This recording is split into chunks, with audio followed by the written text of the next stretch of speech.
Tim para pelayan yang mengundang saya di tempat ini ya. Puji Tuhan, senang sekali bisa bertemu dan kenal dengan ibu-ibu semua. Wah, mungkin ada yang belum kenal saya, ada yang udah kenal juga. Ya, ini saya Ellen Sugianto, saya dari WTC Women of Excellence di pusat. Kebetulan saya sebagai koordinator pemuritan, jadi pemuritan yang di sana hampir kayak Permata, Excellent, RH juga, dan kebetulan saya juga wakil dari Bu Epa juga, udah hampir 5 tahun ya. Bu Epa tuh ketua Women of Excellent dari 5 tahun, mungkin nanti akan ada regenerasi. Kalau Bu Epa turun, saya ikut turun. Ikut juga gitu, regenerasi, bukan turun, regenerasi lah gitu, yang lebih muda-muda gitu ya. Luar biasa, saya bersyukur sekali. Di sini ibu-ibu, saudara-saudara ada yang pernah ikut Permata? Apa udah semua nih? Saya baru sekarang. Baru tamat kemarin. Kemarin ya.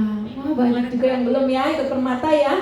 Ibu-ibu seru nggak ikut Permata? Yang udah ikut Permata gimana nih? Seru banget. Nah, seru banget tuh pada ikut Permata. Jadi bisa ikut Permata ya nanti ibu-ibu ya. Bagus banget loh, ini promosi sekalian saya ya. Karena kebetulan saya koordinator pemuritan di pusat. Jadi dan bukunya juga free, gratis loh. Dulu kan masih bayar ya? Dulu masih bayar. Sekarang gratis loh. Dan bisa online gitu.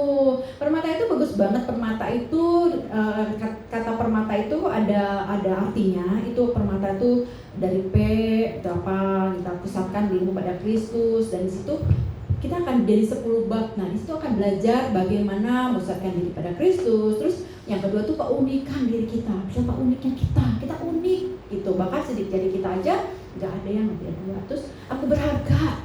Nah, betapa berharganya kita sebagai wanita kan ada di Permata. Lalu hati yang merdeka, mengampuni, forgiveness, mengampuni, hati merdeka itu di Permata juga. Terus emosi wanita, jadi benar-benar membahas tentang wanita, ya ibu-ibu ya. Emosi wanita, lalu cantik luar dalam. Nah, cantik luar dalam itu seperti apa? Cantik luar dalam bukan hanya luarnya doang yang cantik, dalamnya juga perlu cantik. Nah, kadang-kadang wanita tuh pikirnya cuma cantik secara fisik, tapi lupa kesehatan juga. Nah, itu ada juga di Permata. Lalu cantik luar dalam, meraih pemulihan dalam hidupmu, gitu kan? Ada karunia-karunia roh, ada tes-tesnya juga. Nanti ibu bisa tahu nih bahasa cintanya juga apa, bahasa cinta pasangan kita apa, gitu ya. Lalu ini promosi dikit ya. Lalu supaya ke Permata gitu, karena free gratis dan juga bisa live Zoom gitu. Terus ada juga penolong yang tunduk. Bagaimana menjadi istri yang berkenan di depan Tuhan. Kan kita sudah konflik ya. Saya berumah tangga itu hampir 9 tahun ya. Enggak selalu mulus-mulus aja gitu. Pasti ada lah konflik-konflik. Terus yang ke-9 tuh ibu bijak. Bagaimana menjadi ibu yang bijak. Terus saya juga bingung menghadapi anak-anak yang anak saya yang masih SMP waktu itu ya, saya bingung nih. Ternyata pas itu saya tahu cara menghadapi mereka. Yang terakhir tuh raih kemenangan. Nah, jadi ikut ya, Permata yang bagus-bagus kan, semuanya tentang wanita loh. Nanti ada excellent lanjutnya. Nanti kalau excellent nanti deh Permata dulu aja ikutnya ya. Ada RH juga gitu ya. Mungkin Ibu Gembala, Bu Mini sudah banyak menjelaskan juga ya tentang RH, Permata dan excellent. Nanti ikut ya. Kita akan buka malam juga di September. Lalu ada juga hari Rabu, kalau yang kerja bisa ikut malam. Oke, terima kasih ya. Ikut ya, nanti bisa menghubungi. Dan dapat buku juga gitu loh. Bagus kok. Coba ya, yang udah ikut pada tahu ya. Seru. Oke. Ya, ini dia. Sudah tadi kena Ella Sugianto. Saya punya suami satu pastinya. Anaknya 2, bukan terbalik ya. Anaknya 2, jadi anak sudah besar-besar juga. Nah, di sini saya akan berbagi, sharing dengan ibu-ibu semua. Nah, saya percaya ya setiap kita di sini datang dengan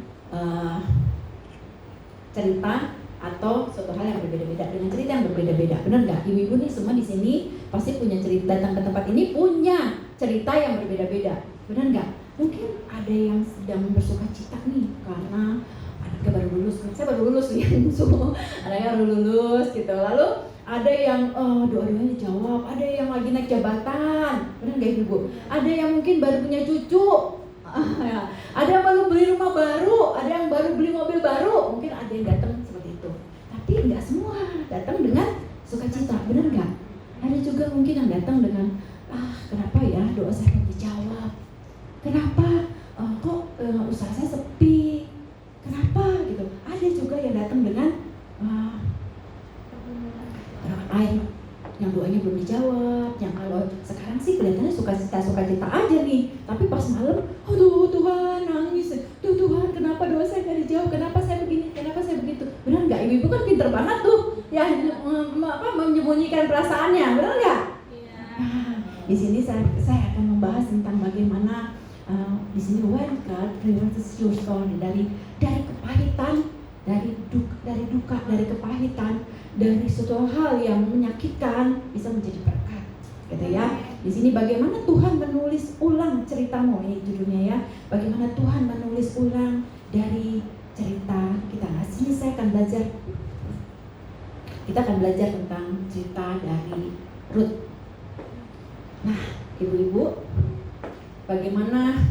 Ada yang udah tahu dong kisahnya Naomi dan Ruth? Ada yang udah tahu? Sudah? Ada yang mau. Nah, Ruth itu ada berapa pasal? Ayo, ada yang udah baca Ruth belum? Ruth itu ada berapa pasal, ibu-ibu? Ayo.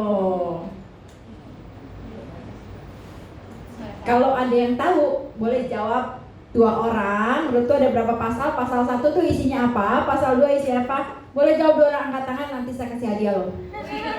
Serius, benar. Pak pasal, ayo ibu mana ibunya? Sini bu. Sini bu. Pak pasal 1 isinya apa bu? Dia paling singkat dari semua.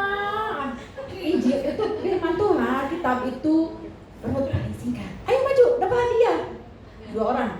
Mau dapat hadiah nggak? Saya bawa hadiah loh. Siapa yang berani maju 2 orang? Pasal 1 apa? Pasal 2 apa? Pasal 3, pasal 4 apa? Wah, nggak ada yang mau dapat hadiah. Maju nggak bisa. Jangan keroyokan ya. Jangan keroyok saya. Harus 2 orang maju. Ayo, silakan Ibu. Pasal 1 apa? 2 apa? 3 apa? 4 apa? Silakan Bu. Pasal 1 Rut dan Naomi, pasal 2 Rut bertemu Boas. Ya, benar nggak Ibu? Ya. Pasal 3 Yo, pasal 3 apa Bu? lupa Bu. Terima kasih udah berani. Ada lagi yang berani nggak? Ayo. Ayo silakan. Dan Boas ditembak penyelidikan. Sampai pasal 4 ya. Dari 3 Bu. 1, 2, 3, 4. Ada 4 pasal soalnya. Rut dan Naomi pasal 1. Pasal 2 Rut bertemu dengan Boas. Yang ketiga Rut dan Boas di tempat pengirikan. Rut menjadi istri Boas. Yang keempat. Udah saya kasih nanti 2 orang berarti. Ibu udah apa belum? Ayo coba sebutin lagi. Rut jadi penebus. Rut dan Naomi. Pasal Rut dan Naomi Pasal 1. Pasal 2 Rut bertemu dengan Boas. Ya. Pasal 3 Rut jadi penebus. Rut bertemu dengan Boas di pengirikan. Pasal 4 Rut menjadi istri Boas. Benar nggak? Betul. Betul. Oke, 2 orang ya. Jadi yang ketiga jadi penebus buat keluarga Boas. Oke, jadi kisah Rut pasal Rut ini cuma ada 4. Cuma 4 pasal. Iya. Nah, singkat ya, singkat banget ini Rut nih, pasal cuma ada 4. Jadi di sini cerita tentang Rut di pasal 1 itu pasal yang penuh penderitaan. Benar nggak? Iya. Penuh penderitaan. Mungkin kita mengalami seperti Rut pasal 1. Nah, seperti contoh ya, ilustrasi kita membaca novel nih. Saya sangat suka judul ini. Next. Oh,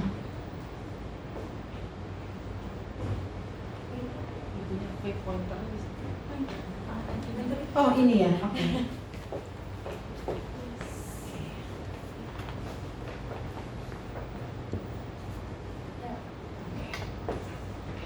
Nah, ini tentang kisah.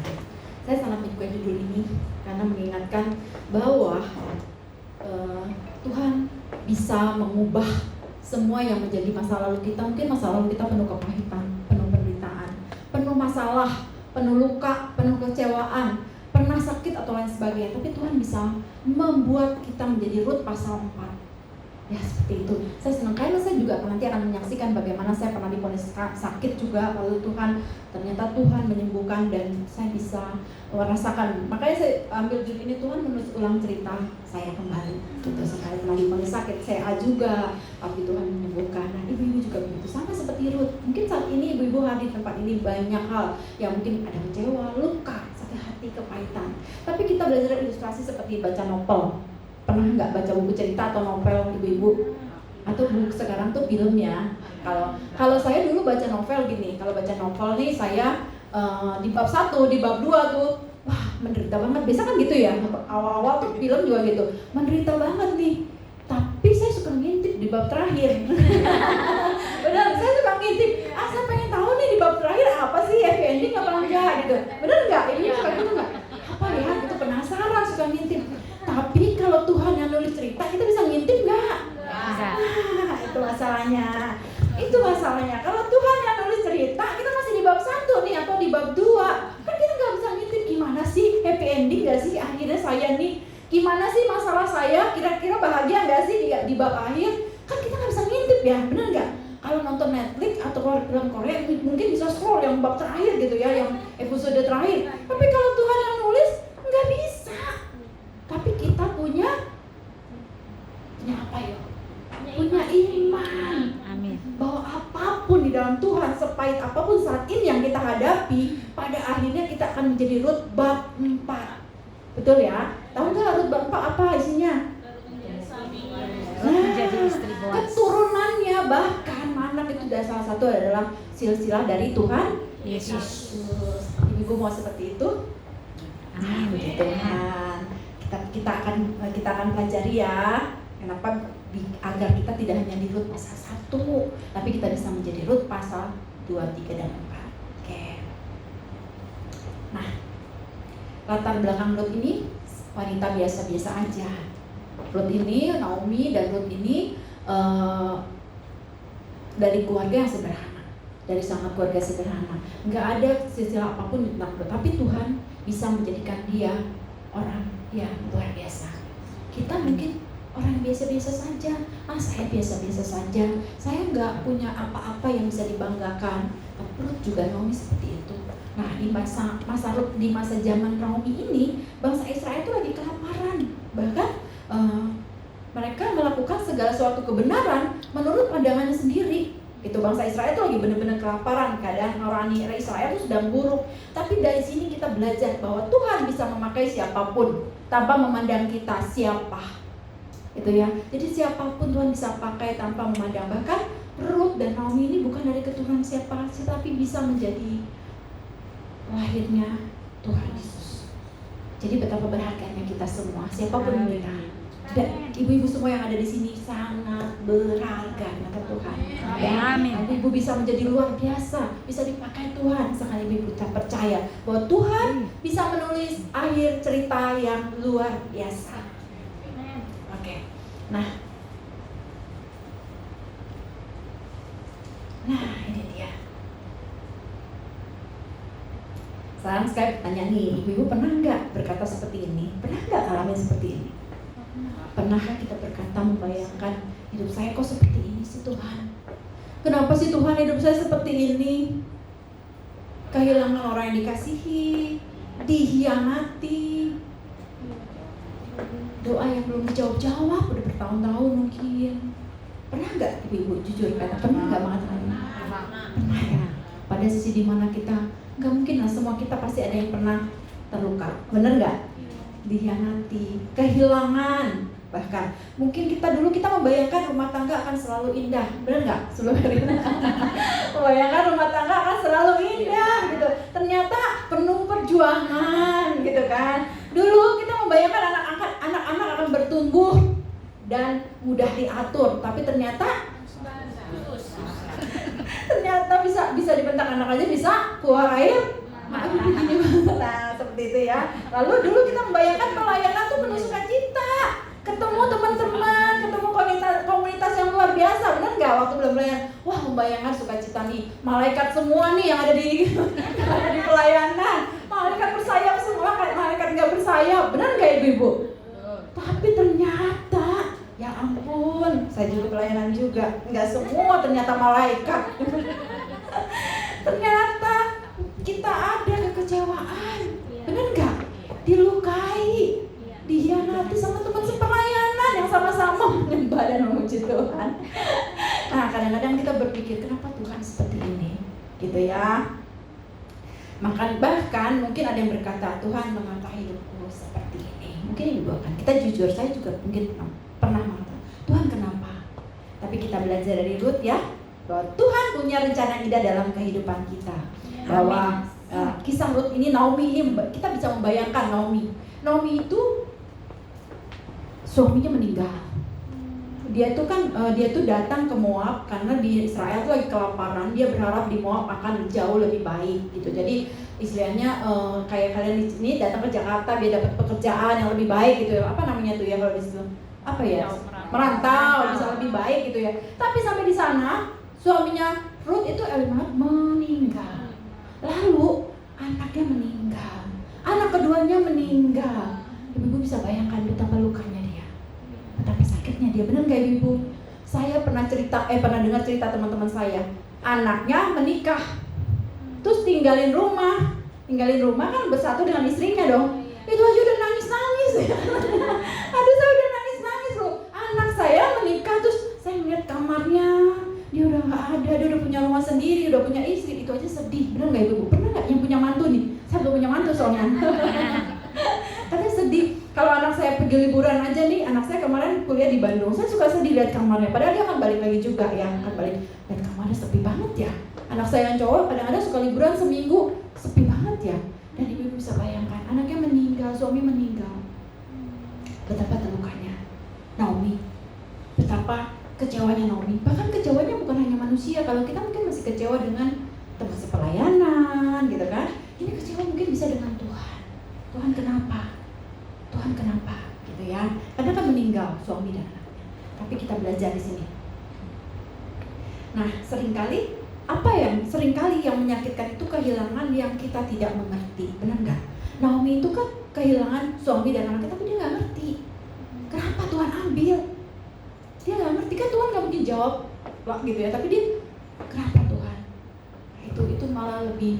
Mungkin kalau kita dikecewakan oleh teman sepelayanan, oh mungkin dia sedang ini. Kita punya jawaban asumsi sendiri. Tapi kan ini enggak, dia nggak tahu Tuhan punya rencana apa dalam kehidupannya. Nah di sini Naomi sangat terluka. Tapi kita bisa lihat, kita tidak bisa mengubah halaman sudah ditulis. Tetapi kita masih bisa menyerahkan pena itu kepada Tuhan. Naomi nggak bisa mengubah masa lalunya. Naomi nggak bisa menghidupkan suami dan anak-anaknya. Tapi dia bisa mengubah menjadi Rut masa depan, bisa mengubah masa depan. Begitu juga kita, ibu. Mungkin kita punya masa lalu yang nggak enak, nggak nyaman, yang menyakitkan, yang memalukan atau apalah. Tapi itu biarlah berlalu. Kita akan memulai sesuatu yang baru. Kita akan masuk nanti ke Rut keempat, bukan hanya berdiam di Rut pasal 1. Oke.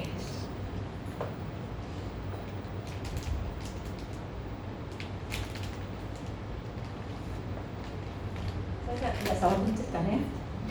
Nah, Tuhan selalu mengubah masa lalu kita, tidak selalu mengubah masa lalu kita. Masa lalu kita nggak bisa diubah. Yang sudah terjadi biarlah terjadi. Ya, dia mungkin Tuhan tidak akan mungkin dan memang tidak bisa. Tuhan tidak selalu mengubah masa lalu kita, tetapi Dia sanggup menulis akhir yang berbeda ketika kita menyerahkan luka kita kepada Tuhan.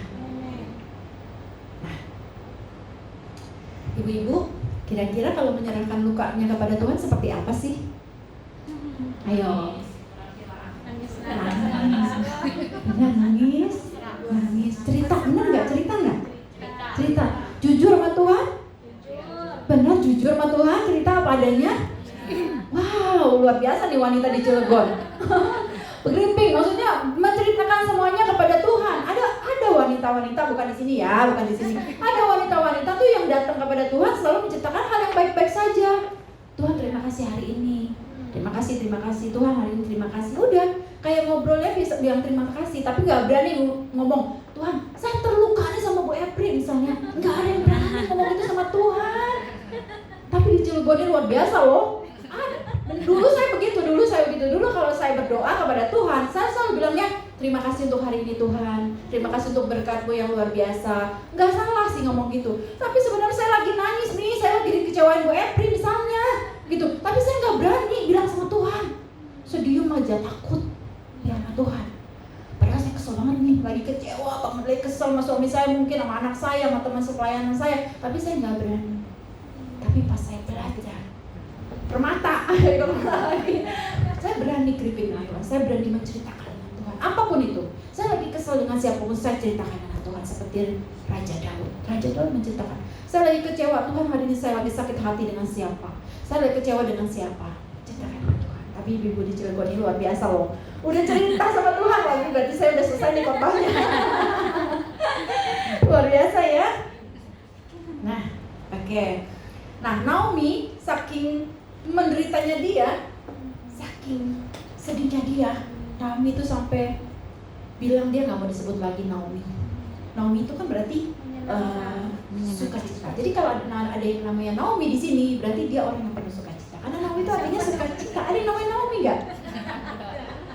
Berarti sukacita. Nah kalau dipanggil Naomi berarti sukacita. Saking dia menderitanya, Naomi ini nggak mau disebut Naomi lagi, tapi disebutnya Mara, karena saking sakitnya hati. Jadi identitas. Lukanya itu, sakit hati itu jadi identitas. Pernah nggak ibu-ibu mengalami lukanya itu menjadi identitas? Saya mah selalu gagal, udahlah. Jadi identitas kita, kegagalan itu jadi identitas kita. Saya nggak diberkati, nggak seperti Bu Epri nih diberkati terus. Saya emang enggak. Bu Epri habis beli mobil baru 3, saya belum. Terus kok saya nggak diberkati? Lalu mulailah saya memang nggak diberkati. Terus besok-besok pun saya nggak diberkati. Akhirnya menjadi identitas kita bahwa kita nggak diberkati. Nggak seperti itu. Jadi Naomi ini saking kecewanya dia nggak mau disebut Naomi lagi. Dia mau disebutnya Mara. Ibu jangan seperti itu ya. Jangan jadikan apapun yang Tuhan izinkan terjadi dalam kehidupan kita, yang sesuatu hal yang lama menyenangkan, yang Tuhan izinkan terjadi dalam kehidupan kita, itu bukan identitas kita. Kita akan diberkati. Amin. Kalau Bu Epri punya mobil 3, saya juga bisa. Gitu ya. Jangan jadi identitas lo. Imani bahwa kalian juga berharga dan kalian beriman. Amin. Jangan seperti Naomi, jangan jadi identitas. Kalau kita pernah gagal, jangan berarti kita selalu gagal. Jangan berpikiran kita selalu gagal. Amin. Ya, oke. Nah di sini lanjut. Nah di sini Tuhan tahu rancangan-rancangan buat kita ya dari firman Tuhan ini. Bahwa Yeremia 29 ayat 11, sebab aku ini mengetahui rancangan-rancangan apa yang ada padaku mengenai kamu. Jadi kita ini sangat berharga. Kita ini di Mazmur bahkan dikatakan bahwa kita ini ditenun. Kita ini dirajut satu-satu, ditenun satu-satu, bukan kodian ya ibu-ibu ya.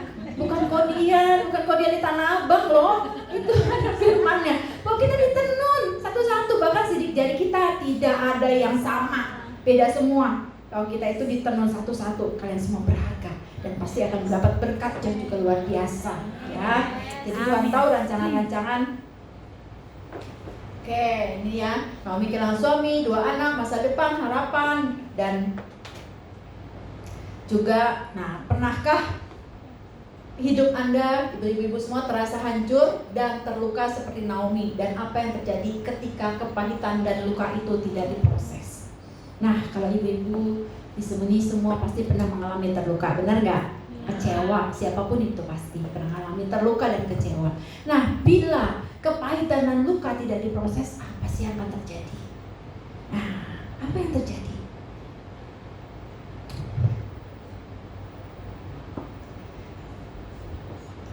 Kenapa Naomi sampai menyebut dirinya marah? Karena dia belum memproses lukanya menjadi identitas. Mungkin di antara kita ada yang menjadikan identitas kita, daripada saya bilang saya selalu gagal. Mungkin ada luka yang belum diproses. Nah, bagaimana kita bisa keluar dari kepahitan menuju pemulihan? Tadi kan bitterness of blessing-nya, jadi dari kepahitan, dari kecewaan menjadi berkat. Nah, bagaimana? Bagaimana caranya? Kita akan bahas nih, gimana caranya dari luka menjadi pulih ya di sini. Nah, luka yang tidak diproses akan menjadi kepahitan.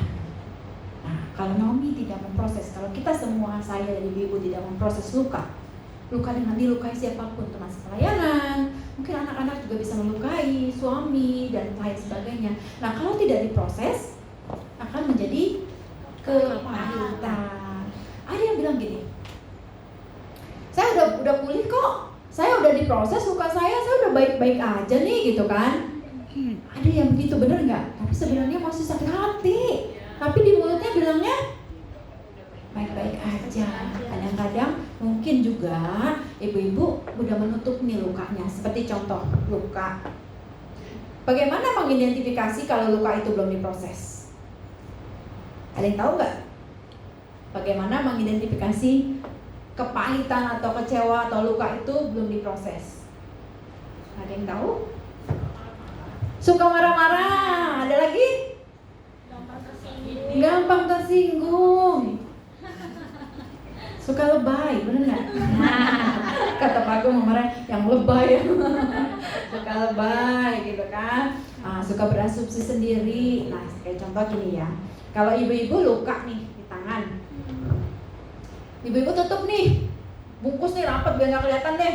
Pokoknya dibungkus yang rapat pakai tas kado lah sekalian gitu ya. Dibungkus yang rapat supaya teman-teman nggak tahu kalau saya gitu luka. Kira-kira kalau saya tepuk tangannya nih, kan saya nggak tahu dia luka. Apa yang ibu lakukan? Nangis.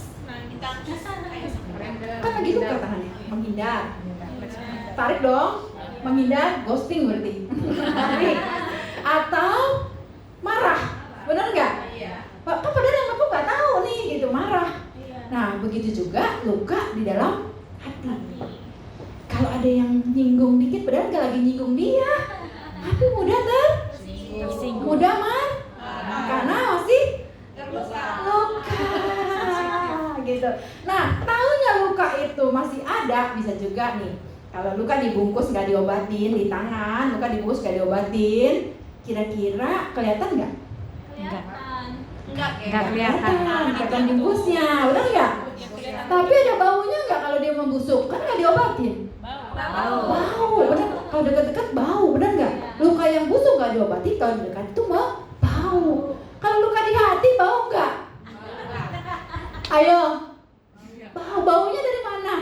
Dari kata-katanya. Cara dia ngomong. Dari cara dia ngomong. Wanita di sini pintar semua, luar biasa. Kalau banyak yang mau ikut permata, tepuk tangan buat kita semua, ya. Ya Tuhan ya. Biasanya luka yang belum diproses di dalam hati berbau, baunya yang mana? Yaitu suka marah-marah, tersinggung, tapi ibu di sini nggak ada. Semuanya sukacita semua tuh, kinclong semua, wow, luar biasa. Ketahuan dari situ mudah tersinggung, dikit-dikit tersinggung, pasang IG status aja tersinggung, padahal bukan buat dia gitu kan. Saya pernah pasang status IG, diomel-omelin loh ibu-ibu. Hah, saya pasangnya bukan untuk itu, buat afirmasi saya doang, tapi bisa ada yang tersinggung. Padahal saya aja lupa pasang IG yang mana sih kamu tersinggung sampai saya bilang gitu. Yang ini, ya ampun, udah lewat jauh lagi gitu. Nah kayak gitu, jadi ibu di sini enggak ya? Semua udah berproses ya. Nah gitu kan. Nah luka yang tidak proses akan menjadi kepahitan. Luka yang tidak diproses dapat membuat kita berkata, aku tidak berharga. Bukan hanya tersinggung, tapi merasa diri kita tidak berharga. Tidak berharga, merasa diri kita rendah diri juga di sini. Lalu aku selalu gagal, Tuhan sudah meninggalkanku, Tuhan tidak ada lagi masa depan. Nah bisa juga seperti itu, bisa juga marah-marah, bisa juga tersinggung, bisa juga rasa tidak berharga. Nah di Roma 12 ayat 2, janganlah kamu menjadi serupa dengan dunia ini, tapi berubahlah oleh pembaruan budimu. Firman Tuhan mengajar kita mengalami pembaruan budi agar cara kita memandang hidup dibentuk oleh kebenaran Tuhan. Jadi kita berharga. Walaupun masa lalu kita seperti Naomi mungkin ya, kepahitan dan sebagainya. Nah ini dia banyak nih. Janganlah kamu menjadi serupa. Nah ini luka sebenarnya tidak salah. Terluka juga bukan dosa. Yesus pun pernah terluka. Benar nggak? Ia ditolak, dihina, dihianati, bahkan disalibkan. Luka itu nggak salah ya. Luka itu tidak berarti salah. Tuhan Yesus pun pernah terluka.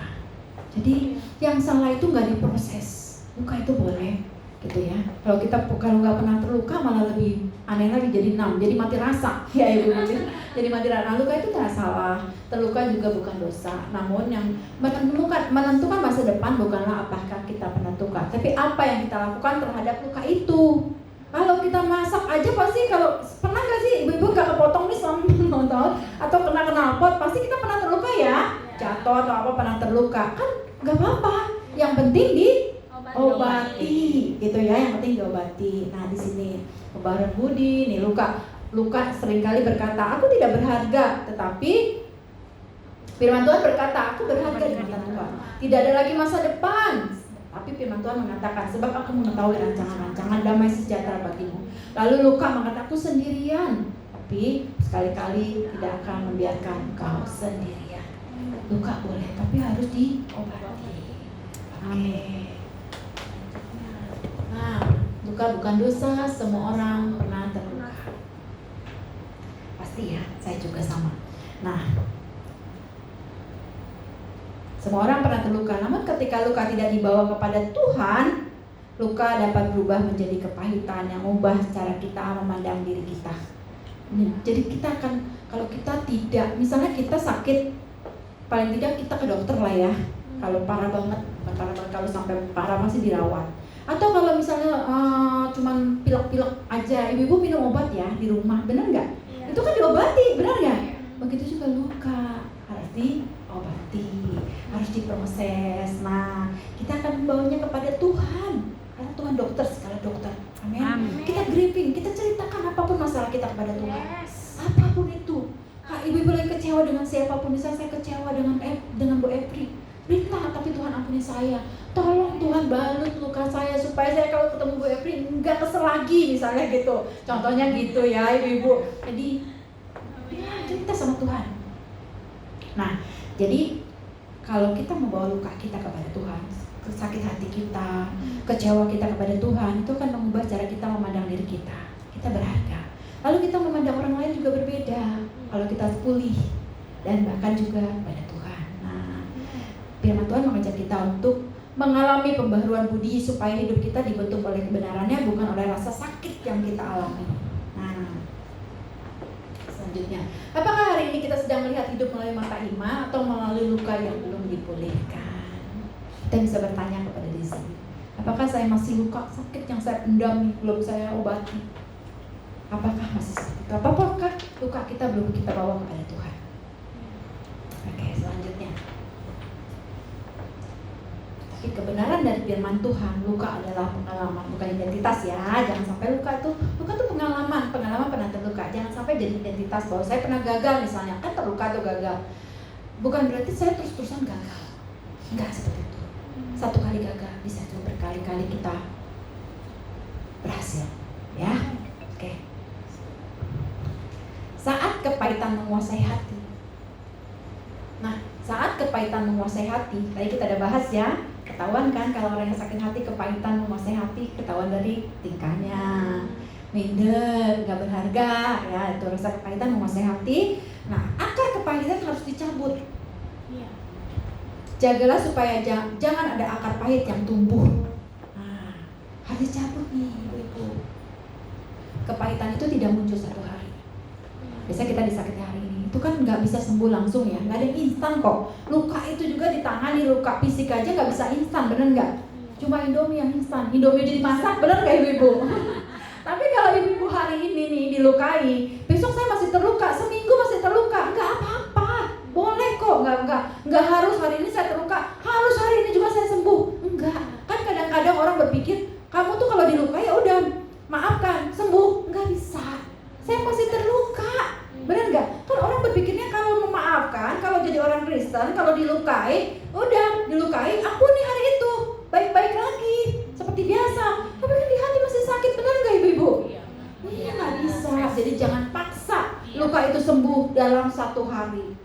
Ya, jangan paksa. Kita masih sakit hati, tapi kita harus cengenges lagi dengan orang yang melukai kita. Kan itu disebutnya, aduh ini masih menangis nih, aduh masih berdarah-darah nih gitu kan dalam hati. Disuruh cengenges, shalom, baik-baik lagi. Tapi kan jadi pura-pura, jadi makin dalam mukanya. Bukan berarti tidak boleh mengampuni, enggak, tapi ada prosesnya ya. Bukan berarti tidak boleh, enggak, kok boleh ngajarinnya suruh baik-baik lagi, enggak, bukan seperti itu, tetap baik. Tapi kan ibu-ibu harus memproses dulu, bener enggak? Kalau ibu-ibu sakit nih kena knalpot, enggak mungkin hari itu langsung sembuh, bener enggak?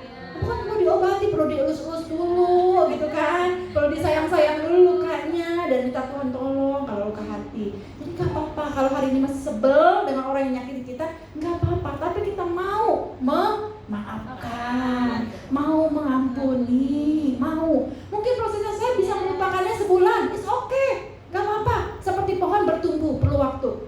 Gak apa-apa, hari ini masih belum bisa memaafkan, masih malas ketemu dia, it's okay, gak apa-apa. Tapi saya mau memaafkan Tuhan, mungkin saya perlu waktu seminggu untuk memaafkan, saya perlu waktu sebulan, tapi jangan selamanya ya, itu bukan bertumbuh namanya, itu lama proses namanya. Gak apa-apa ya, luka di tubuh juga gitu, kita kena kenapa, mungkin perlu waktu sebulan untuk diobati. Jadi gak apa-apa gitu ya, kita memproses luka kita, tapi bergerak maju untuk memaafkan ya, untuk memprosesnya. Oke. Selanjutnya, nah kepahitan membuat kita sulit percaya. Kalau tadi cabut nih akarnya. Kepahitan membuat kita sulit bersyukur, sulit mengasihi, sulit melihat pekerjaan Tuhan. Semuanya dikomenin. Komenin yang baik sih nggak apa-apa. Komen yang salah semua nih. Mungkin acara ini salah, acara itu salah, semua dikomenin. Nah itu kita sulit melihat sisi baik dari orang lain, nggak bisa bersyukur, dan sulit mengampuni, bahkan kehilangan sukacita. Karena segala sesuatu melihat dari kacamata Tuhan. Karena kepahitan kan biasa gitu kan, karena dari baunya tadi kan ibu bilang dari baunya kan, kata-katanya semuanya seperti itu. Nah tapi kalau ibu-ibu di sini enggak, semua udah suka cita. Saya lihat luar biasa, udah tahu ya. Nah, akar yang tidak dicabut hari ini dapat menjadi pohon yang melukai hidup kita di kemudian hari. Nah, ini akan melukai kita juga. Kalau kita nggak mengampuni, nggak mau proses luka itu, nggak mengobati luka itu, luka kena knalpot nggak diobatin aja lama-lama membusuk ya. Bener, apalagi di hati. Pasti lama-lama akan membusuk dan bisa menjadi penyakit. Nah, pengampunan. Kita harus juga mengampuni. Amin. Nah, pengampunan itu jalan menuju kemerdekaan. Karena pembalasan itu adalah hak Tuhan. Siapapun kita yang ada luka ya. Mengampuni bukan berarti di sini mengampuni bukan berarti menyetujui kesalahan seseorang. Kita mengampuni orang yang melakukan menyakiti kita. Bukan berarti kita setuju bahwa dia nggak salah. Dia salah tetap, tapi kita harus tetap mengampuni. Dia melukai saya. Bukan berarti dia benar. Enggak. Kita tetap mengampuni. Ya, bukan berarti menyetujui kesalahan seseorang. Mengampuni bukan berarti melupakan semua luka. Di saat ibu-ibu terluka, saya contoh lagi kena knalpot tadi, udah sembuh, masih ada bekasnya enggak? Masih ya? Benar enggak? Bekasnya kan kalau kenanya gede, bekasnya juga gede gitu kan. Tapi di saat ibu-ibu pegang udah nggak sakit, itu berarti udah sembuh. Walaupun ada bekasnya itu untuk mengingatkan kita. Mengingatkan kita bukan juga benci lagi ya. Enggak seperti itu. Mengingatkan kita. Tapi udah gak sakit kan? Oke. Berarti nah itu justru kalau masih sakit dipegang itu berarti belum sembuh. Mungkin sembuhnya udah tinggal gatal-gatal dikit nih gitu kan, tinggal perih-perih dikit. Nah itu udah mulai pulihnya sudah mulai bagus gitu ya. Tapi bekasnya nggak apa-apa. Kalau kita dilukai orang dan masih ingat, ya nggak apa-apa. Tapi di saat menceritakannya kita udah nggak ada sakit hati, kita nggak ada luka lagi. Bahkan kita nggak menceritakan lah sudah masa lalu. Padahal udah nggak sakit, bener nggak? Nah yang kenapa dipegang sakit nggak? Kalau udah sembuh, begitu juga sakit hati kita dilukai orang lain. Di saat kita udah sembuh, ada bekasnya, sakit nggak apa-apa. Orang pasti berbekas kan? Namanya dilukai nggak mungkin lah disakiti, pasti ada ceritanya, kita mengingat. Tapi di saat dipegang udah nggak sakit, udah nggak ada baunya juga, udah sembuh ya. Itu identifikasi bahwa ibu-ibu itu sudah sembuh. Oke. Ketika kita mengampuni, kita sedang membebaskan orang yang bersalah. Kita tidak sedang membebaskan orang yang bersalah, kita sedang membebaskan hati kita sendiri. Enak banget dia udah lukai gua gitu kan. Masa gua perlu ampuni? Nggak bisa, gua masih marah sama dia. Lah yang dia emang nggak sadar, kita yang masih sakit hati gitu ya. Jadi kita yang harus mengampuni supaya kita yang bebas gitu. Jadi mengampuni itu bukan membebaskan orang lain, tapi diri kita menjadi nyaman, bebas. Kalau kita nggak punya masalah dengan orang lain, kita bahagia, kita suka cita. Percaya ibu gitu ya. Oke, selanjutnya pengampunan bukan berarti mengatakan, pengampunan bukan berarti mengatakan yang salah menjadi benar. Enggak selalu yang pengampunan itu. Ya dia salah aja, tapi saya tetap mengampuni. Emang dia salah kok melukai saya, tapi saya mengampuni dia. Gitu ya. Melupakan semua luka bukan berarti melupakan semua luka. Membiarkan diri terus disakiti. Kan ada yang bilang kalau mengampuni itu harus balik lagi seperti biasa, harus bestian lagi nih. Saya dilukai sama teman. Udah. Tapi kalau lu mengampuni ya lu harus bestian lagi, benar nggak? Seperti itu kan? Itu tanda mengampuni gitu kan? Nggak selalu kok. Ya nggak selalu kita mengampuni, nggak perlu bestian lagi. Kayak contoh nih, ya udah biasa aja. Kita punya boundaries tuh punya batasan ya kan. Kita kayak saya pernah ditusuk nih misalnya sama Bu Epri contoh ya, ditusuk. Kira-kira saya berani nggak deket-deket lagi sama Bu Epri? Ya berani. Mengampuni juga bisa seperti itu. Bukan berarti saya benci dengan Bu Epri, saya mengampuni Bu Epri misalnya karena menusuk saya. Mungkin ada sebabnya, kita kan tahu sebabnya apa dia melakukan itu dengan saya. Tapi saya mengampuni, oke, nggak apa-apa, nggak membalas juga dan mengampuni. Tapi kan udah ada batasan. Jangan mau ditusuk berkali-kali. Jadi nggak selalu ya, kita tetap punya boundaries buat diri kita. Jangan sampai ada batasan. Gitu ya, kan sakit ditusuk, masa mau ditusuk lagi gitu. Begitu juga kayak contoh bisnis nih, kita kerjasama nih, join, terus ditipu nih teman bisnis kita, terus mau bisnis lagi nggak dengan dia? Enggak ya, tapi kita mengampuni, tapi bukan berarti mengulang hal yang sama lagi, ya. Oke. Kepahitan itu seperti menggenggam bara api. Sebelum bara api itu mengenai orang lain, tangan kita sendiri yang lebih dahulu terbakar. Jadi seperti menggenggam kepahitan atau enggak memaafkan. Nah, kalau kita pegang bara api terus melempar, tangan kita udah, walaupun kena orang yang kita lempar, tapi tangan kita sudah terluka, ya, dan terbakar. Nah, seringkali Tuhan bekerja ketika kita berhenti menggenggam kepahitan dan mulai mempercayakan hidup kita kepada Tuhan. Di saat hidup kita berfokus kepada kepahitan dan kekecewaan, Tuhan sulit bekerja. Kita sulit melihat anugerah Tuhan. Ya, karena kita berfokusnya pada orang yang kita benci, mungkin kita sebel, atau mungkin berfokusnya kepada diri sendiri. Aduh, saya terluka meratapi diri sendiri. Jadi pas Tuhan mau bekerja pun sulit, dan kita sulit melihat berkat Tuhan yang selanjutnya gitu ya, yang Tuhan sudah sediakan. Oke, pengampunan termasuk mengakui secara penuh luka hati, dan belajar tadi grieving-nya, cerita dengan Tuhan. Pengampunan termasuk mengakui secara penuh luka hati atau kepahitan yang kita alami dalam suatu hubungan atau kejadian, dan kemudian melepaskan luka hati itu. Dan kita hanya akan bisa mengampuni sepenuhnya apa yang sepenuhnya kita akui. Kita akui dulu kita terluka, kita marah, kita kecewa, akui dengan jujur. Akui dengan diri kita, akui dengan Tuhan. Akui dengan diri kita terutama. Akui dengan Tuhan. Ya, baru setelah itu Tuhan bekerja penuh, gitu ya. Oke, selanjutnya. Nah, ini dia. Pengampunan itu bukanlah suatu pilihan bagi orang percaya. Kita semua orang percaya? Amin. Itu bukan. Kamu pilih mau ngampuni atau tidak, nggak ada. Bagi orang percaya nggak ada pilihan. Mengampuni itu adalah perintah, wajib mengampuni itu bagi orang percaya. Ya, jangan saya mau pilih nggak mengampuni atau mengampuni. Tapi mengampuni itu adalah perintah. Ada di Efesus. Segala kepahitan, kegeraman, kemarahan, pertikaian dan fitnah hendaklah dibuang dari antara kamu. Demikian pula segala kejahatan. Tapi hendaklah kamu ramah terhadap seorang yang lain, mengisi mesra dan saling mengampuni, sebagaimana dalam Kristus telah mengampunikan. Jadi kita sudah belajar ya tadi awalnya gimana cara mengampuni yang sehat juga ya. Mengampuni itu wajib, tapi kita punya batasan lagi setelahnya. Oke, nah kita akan balik ke Ruth nih. Udah mengampuni semua ibu-ibu di sini?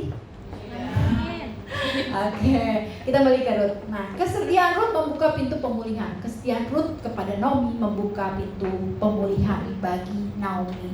Kadang-kadang kita terluka, kita sakit hati, Tuhan izinkan seseorang untuk masuk dalam kehidupan kita. Misalnya mentor kita, gembala kita, siapapun itu. Seperti ini Naomi, Ruth yang membantu Naomi untuk pulih. Buka hati kalian, misalnya kalian ada mentor, ada pasil, ada guru gembala, ada siapapun, memberikan, membimbing, memberi support, terima mereka. Itu mungkin awal dari obat untuk memulihkan kita, ya. Tapi ada yang bilang gini ke saya, Bu, tapi mentor saya malah melukai saya. Ada yang bilang gitu, wah saya ketemu mentor saya, malah mentor saya yang melukai saya. Ya, itu tanya Tuhan, pertemukan saya dengan orang-orang yang tepat yang Tuhan pilih untuk menjadi mentor saya.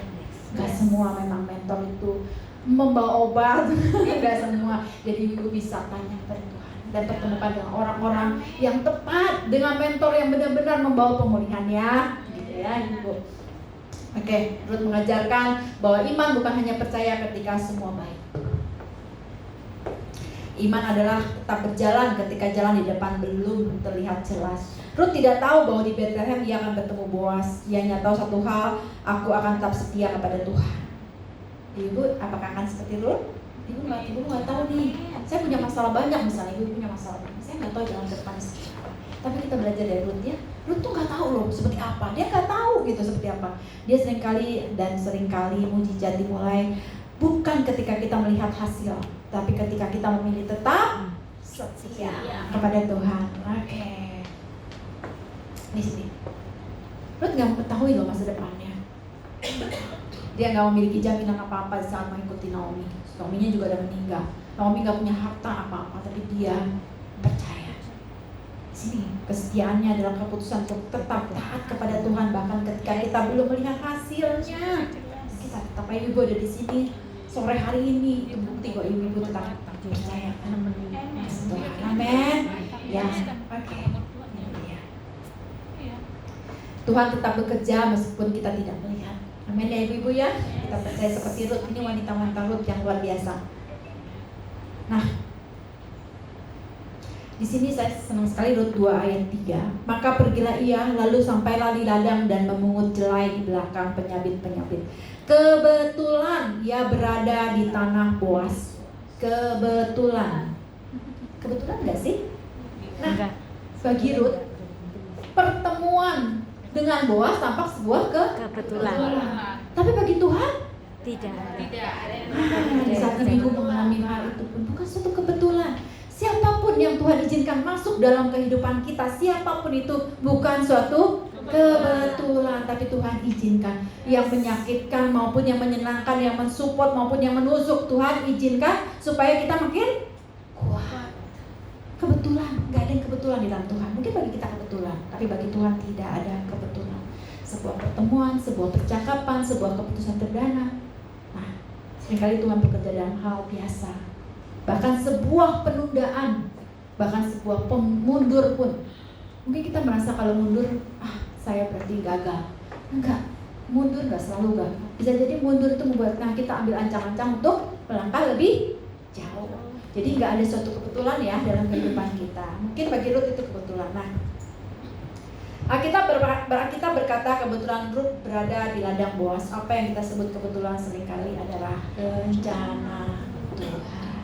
Jadi percaya ibu, apapun yang terjadi di dalam kehidupan kita Tuhan izinkan. Bukan suatu kebetulan. Ya, oke.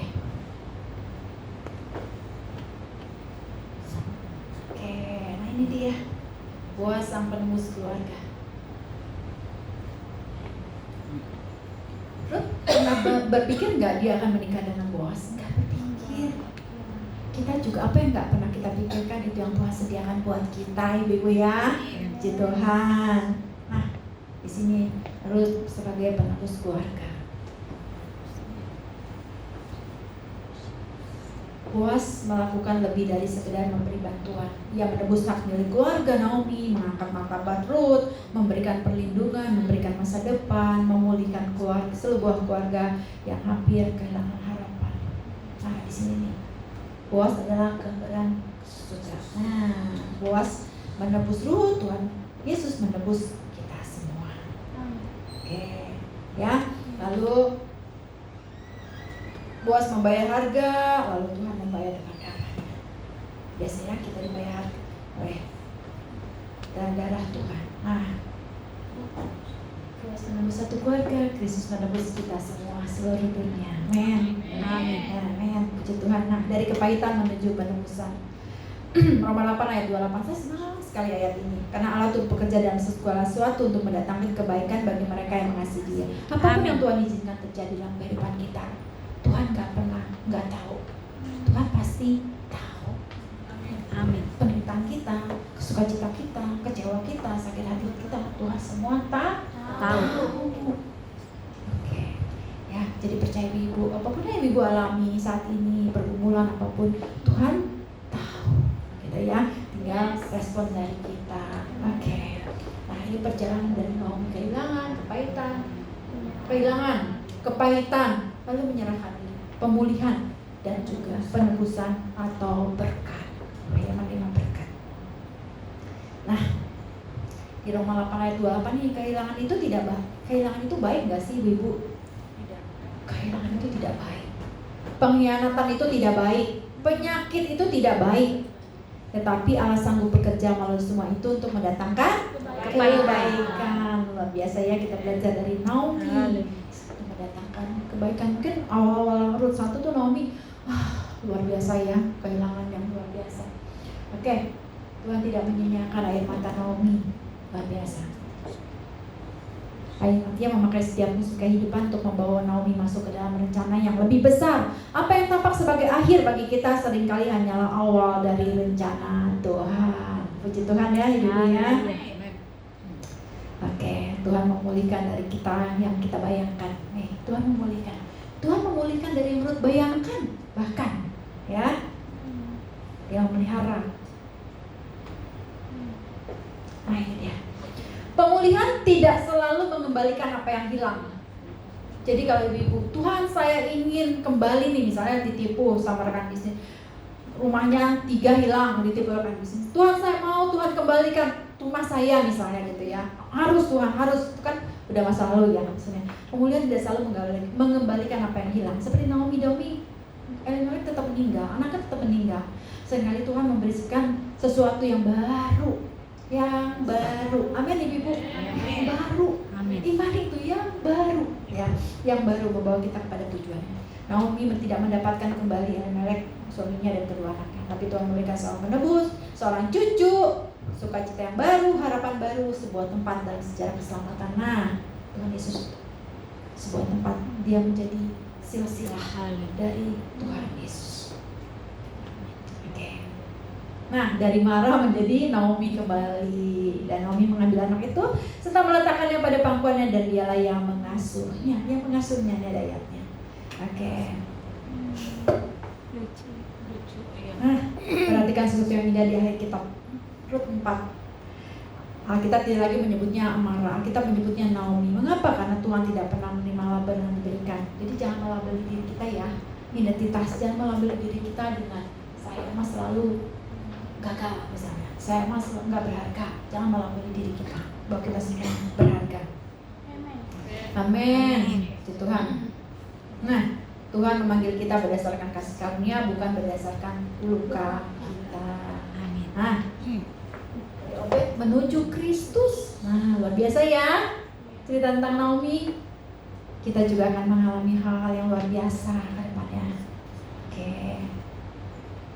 Mazmur 139 ayat 23-24. Selidiki aku Tuhan, ya Allah, kenali hatiku. Hari ini mungkin kita bertanya pada diri sendiri, apa masih ada kepahitan yang saya simpan?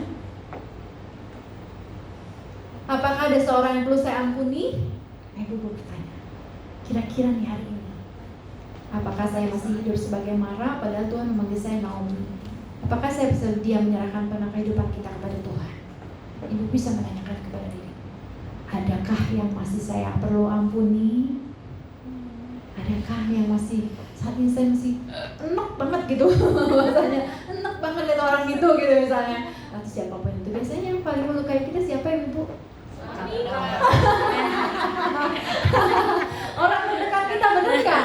Benar ya, karena orang yang menusuk kita tuh biasanya orang yang paling dekat dengan kita. Yang melukai itu orang paling dekat dengan kita. Kalau jauh-jauh dia gak bisa lukai kita, benar gak? Kalau kita ditusuk nih, saya dari sini menusuk ibu, gak bisa kan jauh. Tapi kalau dekat bisa gak Bu? Bisa. Jadi yang paling melukai kita itu adalah biasanya orang-orang terdekat. Kita ampuni ya ibu, ikut permata, nanti ada pelajaran penolong yang tunduk. Paling terluka dengan suami, jujur banget ya. Iya, makanya kan dekat, bener nggak? Gitu. Dan kita biasanya ekspektasinya tinggi dengan suami, bener nggak? Oke, jadi di sini ya pertanyaan hari ini kita mulai identifikasi dan introspeksi dan tanyakan pada diri kita sendiri. Apakah ada luka yang saya simpan? Masihkah ada orang yang perlu saya ampuni? Nah, kalau luka dengan suami kan itu kompak banget, tadi jawabnya suami, katanya gitu ya. Ya ampun, jadi saya kasih tahu. Kita ini penolong ibu-ibu, saya tambahin dikit. Kita ini kan penolong, benar nggak ibu tahu kan kalau kita penolong? Benar, kalau penolong itu berarti lebih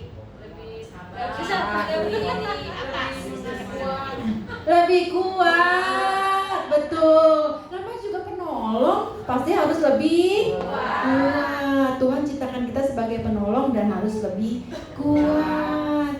Dan kalau penolong itu perlu dikasih imbalan nggak? Kalau kita menolong, bukan dagang ya, nolong, perlu dikasih imbalan nggak?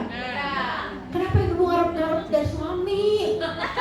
Ayo, biasanya kita transaksional, bener nggak? Kalau saya kasih ini, suami harus kalau saya kasih sayang sama suami, suami juga harus sayang sama istri. Sayang. Itu sih memang nggak apa-apa, tapi kita ini penolong. Penolong itu ya nolong tanpa iman. Tapi saya sakit banget Bu Ellen, saya kesel banget sama suami saya, sakit hati sama suami saya misalnya gitu. Kamu itu penolong. Itu dulu Bu, sekarang sudah berubah. Wah, sekarang udah berubah ya. Kalau penolong, ingat ya, kita bukan lagi jualan. Tuhan menciptakan kita penolong. Jangan transaksional, jangan transaksi. Kalau transaksi, saya memberi, kamu juga harus beri. Saya beri uang, kamu beri barang. Misal contoh gitu ya, kalau transaksi. Tapi kalau nolongin orang, ya udah, jangan mengharapkan Balasan. Iya, kan ibu menolong suami. Benar nggak? Aduh, saya juga berat ngomongin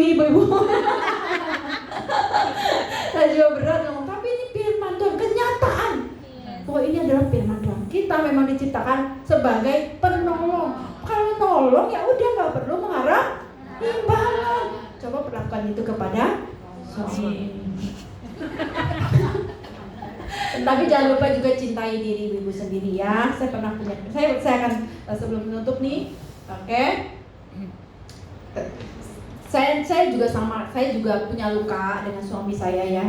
Pastilah setiap kita punya luka karena kita punya latar belakang berbeda, pola asuh berbeda, tiba-tiba menikah dan itu semua dari berbeda gitu kan. Saya nih ya, kalau saya tuh seneng kalau kemana-mana pulang bawa makanan. Saya seneng bawa suami saya karena dia seneng dibawa makanan. Kalau kemana-mana saya bawa makanan nih, saya bawa seneng, dia seneng tuh. Tapi kalau dia pulang boro-boro ingat bawa makanan saya, benar nggak? Nggak ingat, bahkan dihabisin sendiri kali ya, apa makanan sendiri. Kira-kira sakit hati nggak saya? Ibu-ibu sakit hati nggak? Ibu-ibu udah bawa makanan nih selalu sediain, saya mau makan, pas dapat makanan nih kesukaan suami saya, nggak saya makan, saya bawa pulang buat suami saya karena dia masih seneng. Sampai di rumah dia seneng sih, tapi besok-besok kalau dia nggak ingat sama saya. Sakit hati nggak sih ibu? Bahkan yang ada di rumah dihabisin juga nggak ingat sama saya. Bener nggak? Sakit hati ya? Aduh, ini suami sebenarnya cinta nggak sih sama gua gitu? Kok itu kan transaksional kan? Saya maunya diperlakukan sama seperti saya memperlakukan dia. Tapi itu oke. Tapi kita harus juga mencintai diri kita. Jadi gini, sekarang saya mulai gini supaya saya nggak sakit hati. Pas saya sakit hati perlakuan gitu. Kalau ada makanan, ya udah. Sekarang saya makan aja dulu buat saya. Kalau saya mau bawa suami, ya saya bawa. Suami juga nggak minta kok, dibawain bener nggak? Itu kan cuma kita yang dibawain dengan suami. Ya udah saya makan aja dia. Kalau dapat disediain sama Bu Epri nih makanan, ada satu misalnya, suami saya suka, tapi saya suka, saya makan aja duluan. Saya bawa aja yang ada itu buat suami. Itu tanda, bukannya jangan sampai wah ini ngajarin kok gitu sih. Nah, tapi kita belajar mencintai diri kita sendiri. Di saat kita udah makan, kita bawa suami kita juga seneng. Terus di saat dia lupa pun sama kita nggak sakit hati. Saya nggak sakit hati lagi walaupun dia nggak ingat. Jadi seperti itu ya, cintai diri kalian. Cintai diri kalian. Kalian cintai orang lain, tapi cintai diri kalian. Kalau kalian nggak punya apa yang kalian tuh bisa memberi apa yang kalian punya. Ibu-ibu nggak mungkin memberi yang ibu-ibu nggak punya, benar nggak? Orang nggak punya, apa yang bisa diberi? Benar nggak? Tapi kalau ibu-ibu banyak cinta buat ibu-ibu, penuh dengan cinta buat diri sendiri, cinta itu akan meluap, otomatis akan bisa diberi. Benar nggak? Jadi contoh ya, contohnya Bu Epri punya beras nih, Bu Epri punya teman, saya lupa punya teman. Hera tuh punya teman Hera tuh datang ke rumah Bu Epri. Bu Epri, saya minta beras dong. Saya nggak punya beras nih. Bu Epri nggak punya beras di rumah. Bu Epri tuh ngutang-ngutang ke warung untuk ngasih beras ke Bu Hera, gitu kan? Hah? Ngutang-ngutang lu bela-belain tuh. Tapi Bu Hera bilang gini, ya udah makasih. Enggak bilang makasih, ya udah diambil aja. Boro-boro bilang makasih. Ingat aja enggak? Kalian dikasih. Sakit hati enggak Bu Epri? Udah nolongin, udah ngutang-ngutang pula. Sakit hati ya? Tapi kalau Bu Epri di rumah punya beras 10 karung, Bu Hera minta nih 2 liter doang, misalnya atau setengah karung, dikasih. Tapi pas Bu Hera nggak ngucapin terima kasih, ada luka nggak? Nggak separah tadi ya? Paling cuma bilang, kok si Hera nggak ucapin terima kasih sih? Paling gitu kan, bener nggak? Karena dia punya di rumah 10 karung, 9,5 karung lagi. Begitu pula cintakan ibu, cintai dirimu. Ibu kalau mau sehat mentalnya itu cintai diri kita dulu ya. Kalau kita punya cinta penuh, punya beras penuh kayak tadi, orang lain mengambil sebagian nggak terluka. Begitu juga kalau kita punya cinta dengan diri kita, di saat suami pun lupa dengan kita, bermakanan kita nggak sakit hati. Jadi cintai diri kalian ya. Cintai diri sendiri. Ada yang bilang, Bu Ellen, mencintai diri sendiri kan egois. Beda ya antara egois dengan mencintai diri sendiri. Kalau egois itu mengambil hak orang lain untuk diri sendiri. Tapi kalau mencintai diri sendiri, ya memang kita mengambil haknya kita. Kayak kalian nih misalnya lagi fellowship nih, udah lapar banget nih. Aduh lapar banget. Saya ada bagiannya nih, bagian saya ambil bagian saya. Tapi karena kurang, saya ambil juga bagiannya Bu Hera. Itu namanya egois, mengambil milik orang lain. Tapi kalau kita mengambil milik kita aja, kita udah kelaparan, berarti kan kita masih diri kita. It's okay ya. Jadi beda ya antara egois sama ada yang bilang, Bu Hera egois, mencintai diri sendiri berarti egois dong. Kan makanannya, tapi saya makan dulu di rumah, benar kan? Makan dulu di sini. Ya ibu-ibu gitu ya, supaya karena ibu-ibu tadi bilang sakit hati siapa? Suami. Jadi saya nambah nih itunya. Oke. Nah, jika Tuhan menulis ulang ceritamu, akan menjadikan segala sesuatu yang baru ya. Hari ini mungkin hidupmu masih seperti Rut pasal 1, masih ada air mata, masih ada kehilangan, masih ada pertanyaan, tetapi jangan berhenti di Rut pasal 1. Tuhan masih menulis cerita bab Rut pasal 2, pasal 3. Hari ini mungkin kita masih sedih, luka, kepahitan, tapi Tuhan masih menulis cerita kita di pasal 2, 3 dan sampai 4. Jangan berhenti ya. Novelnya belum selesai Ibu ya, karena Tuhan masih menulis cerita kita. Nah, Allah yang sama memulihkan Naomi juga masih bekerja. Lepaskan kepahitan, tetap setia, percaya kepada musuh. Karena Tuhan masih memegang pena kehidupan kita. Nah, Tuhan tidak selalu mengubahnya, tapi Tuhan sanggup menulis akhir yang berbeda. Oke. Nah, kenapa saya pakai judul ini? Tulis Tuhan menulis ulang ceritamu. Saya pernah diponis dokter kanker waktu itu. Kanker. Wah, pasti ponis sakit kanker, pendarahan setahun gak berhenti. Di ponis kanker, rasanya dunia bukan berhenti sih, diem. Aduh, oh ya Tuhan, gitu kan. Saya ke 5 rumah sakit, 5 dokter mengatakan bahwa ini sehat. Tuhan, saya serahkan sama Tuhan, dan yang paling terpenting rekonsiliasi dan pengampunan. Saya mengampuni suami saya. Banyak hal yang terjadi juga dalam kehidupan kami yang mungkin saya nggak tahu nih, ternyata saya masih terluka. Saya pikir saya udah mengampuni, tapi ternyata pasti senggol masih sakit, masih ke-trigger, masih pasti colek, masih sakit, masih terluka. Saya mulai mengampuni semua, mengampuni suami, mengampuni teman-teman, mengampuni siapapun di saat saya sakit. Orang dibilang sakit saya, mau ngapain lagi kan, udah mau mati besok misalnya gitu. Saya mau ngapain lagi? Ya udah supaya ini saya mengampuni, apapun saya ampuni, saya rekonsiliasi dengan siapapun. Tapi ternyata Tuhan menulis ulang cerita saya. Di bab terakhir Tuhan menyembuhkan saya. Pasti biopsi hasilnya semua bagus. Buat saya. Jadi saya membagikan ini supaya teman-teman juga jangan menyimpan kepahitan, karena itu juga sumber penyakit. Saya mengalami itu. Saya juga terluka dengan teman, dengan suami, dengan keluarga, mungkin dengan mertua, dengan orang tua kita bisa terluka juga loh. Kayak pas sadar ya kan, pola asuh dari kecil kita dididiknya penuh, pernah dipukul. Mungkin orang zaman dulu kan begitu ya, benar nggak ibu? Nah, jadi ampunilah orang tua. Yang terutama adalah ampuni dirimu sendiri. Ya, paling penting. Di saat kamu mengasihi dirimu, menghargai dirimu, mengampuni dirimu, kamu akan lebih mudah mengampuni orang lain. Amin. Oke, itu yang bisa saya bagikan. Yuk kita bangkit berdiri, kita berdoa ya.